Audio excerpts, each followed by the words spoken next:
Hello guys, I'm Rafael Reich, I'm from Brazil, and this weekend I got top 8 at the South America WCQ. I got this amazing trophy and I got very close to go for Worlds for TCG. I'm still proud of my result because I'm still going for Worlds for the Master Duel, but would be amazing to qualify 2 times. I think my deck here is very different from what I have been playing from the ICS Rio and from Brazilian Nationals because we had a very good change on the metagame of the Italian deck.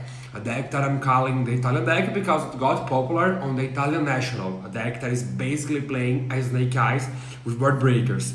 And I knew this deck would be very popular in Brazil, in the South America WCQ. So my idea was to make a deck that was good enough to beat other decks and to also beat this deck. I feel like my result is amazing. I ended up in 9th place after Swiss. I lost only for the first place in Swiss and for Centurion, where guy opened like Talents, Normal Summon, and Extender 2 games. And in top 8, I lost for the eventual champion Pony with Sprites. I wish Pony the best of luck at the World Championship. And I still think, even though it's still a Snake Eyes deck profile, I still think there is very interesting things to show off for this. So for the prizes, I have this trophy, we have the 2 prize cards, we have plenty of boosters, and there are a lot of other prizes that were left in the event, like things that are not with me anymore, like the Infinite Impermanence playmat, the full set of Legi and the full set of Info, and a Nintendo Switch. So it was a very good event. I'm very proud of myself. And now let's talk about the deck and the decisions I made to make top 8 at this event. I think this is a very good season of myself. I played 5 events, I think. I bubble ICS São Paulo, then I top ICS, I won the ICS Remote, I top ICS Costa Rica, I won ICS Rio, I top Brazilian Acts, and now I top 8 of the South America. Very good one, right? So let's go for the deck profile. We start here with 3 copies of Snake Eye Ash, 2 copies of Snake Eye Poplar, 1 copy of Snake Eye Oak, very basic, 3 copies of Qualifier, 1 Vine Temple, and one original Sifu Spoils and 1 Vine Temple. Very simple, very basic. Triple Jabal Star, triple Wanted, double Flamebird, 1 copy of Snake Eyes Jabal Star. I got very close to cut one of those Flamebirds because I feel like the Hope Harbinger line it's becoming way more weaker. And over all my weekend, I only made Hope Harbinger once. And still, I think it's fair to have this card, especially when you win in the dice roll against the Snake Eye Board Breaker approach, because the negate of spells helps you a lot to break some kind of boards, because some board breakers are more weak into the Hope Harbinger lines. And in other kind of lines, for example, in grinded matchups, having the second copy of Lambert really helped me, so I'm happy I ended up playing 2 copies.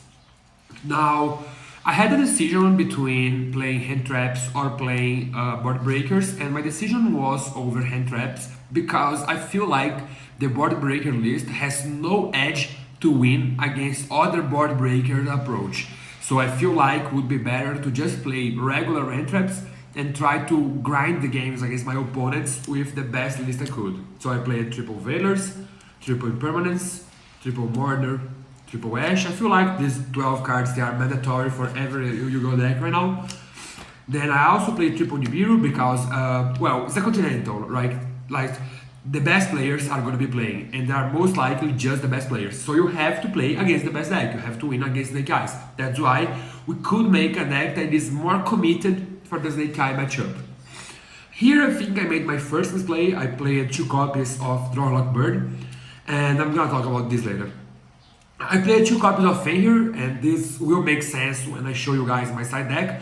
But I feel like playing the Kashira cards in main deck right now, like the Unicorn, the Buff, the Terraforming, I think they are not that good right now. So I feel like we should just play Fenrir because it's the most strong one by itself, right? And this helps with the side deck better while we are playing the Kashira cards on the side, but we don't have to put 5 spots of our side deck with Kashira cards because we already have 2 of the best ones on the side deck, on the main deck. And then I played triple crossout designator. I never played crossout designator before. I think this is my first event, but I feel like this has to be done with the guys board breaker approach in the format because the Kashira cards they are way better than crossout designator to play under hand traps. I feel like I prefer to have a Kashira card than a crossout while my opponent is just playing hand traps. But if my opponent is playing board breakers, I feel like playing crossout designator is way better because this gives you the opportunity to play against a hand trap, but this also gives you the opportunity to play around his own engine. For example, if you start and make full combo, this is gonna become another wave of interaction because you can use it, for example, in Snake Eye Ash, in Snake Eye Poplar, in anything you actually want to do. And then the last card in my main deck was one copy of Skill Drain because I also had information that the board breaker approach was using his main deck Skill Drain. So I had to play this out in my main deck to use with the crossout designator. But I think the thing I missed over my deck build is that this Drone Lock Bird it didn't perform it very well. So I feel like it should have been one Metal Tronus here on main deck. And then I played just one draw over my crossout designator target. And all these three cards, like the Skill Drain, the Metal Tronus, and the Draw Lock Bird, they are not bad cards at all. They are just like, if you draw them, they will be good. They will be at least decent. But I feel like it would have been better to have also the Metal Tronus target. So I could play it better, I guess. So that's my main deck for the three cards. Let's go for the extra deck. The extra deck, there is nothing much to say.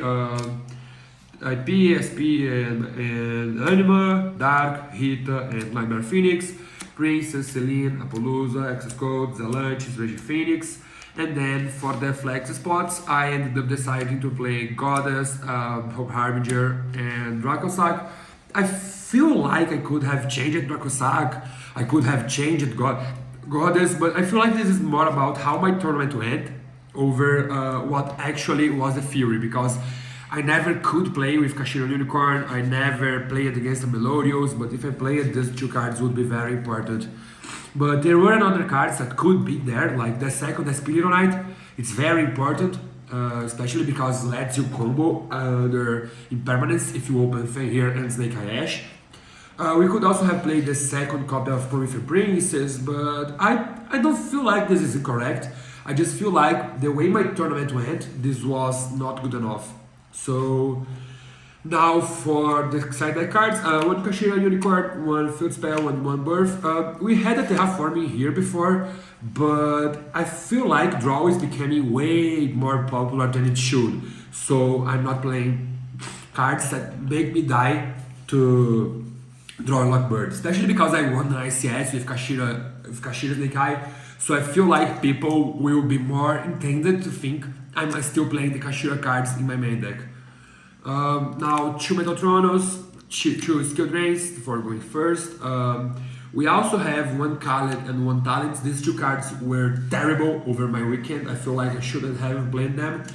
1 Duster, 2 Lightning Storms, 2 Bells, and 1 I Give Dragon. I feel like it's very important right now to have a win condition on time because of the Snake Eyes Board Breaker deck. The Snake Eyes Board Breaker deck makes you take a lot of time to win the game. So it's important to have a way to win games on time. Especially if game 3, if time is getting close and you are still on game 2, it's important to have some win condition for the situations.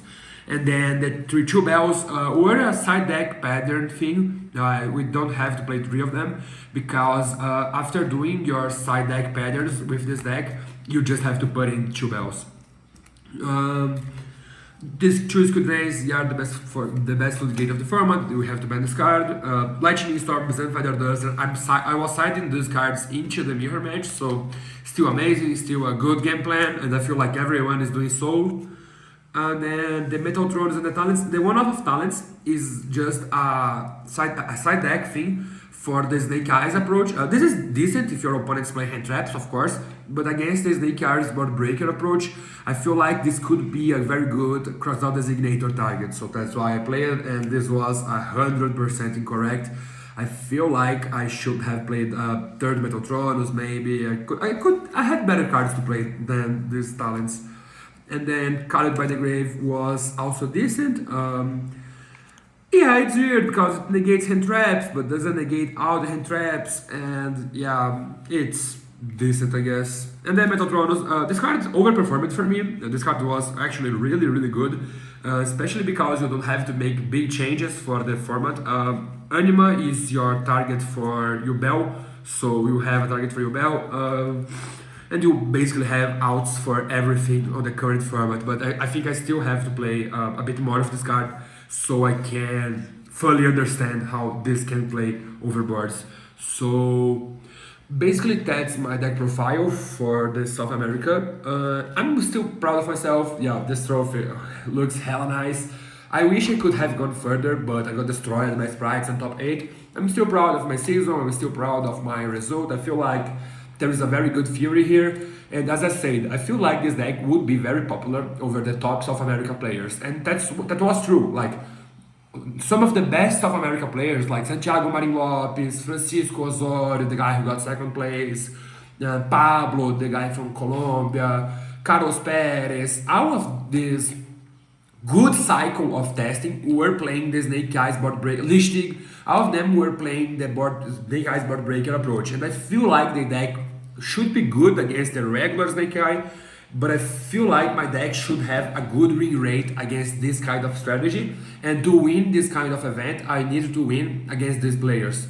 I ended up losing to Sprite, don't know how, happens, and that's it. I have to do some shoutouts. Shoutouts for my team and my sponsor, League Yu-Gi-Oh! And please like, subscribe to this channel.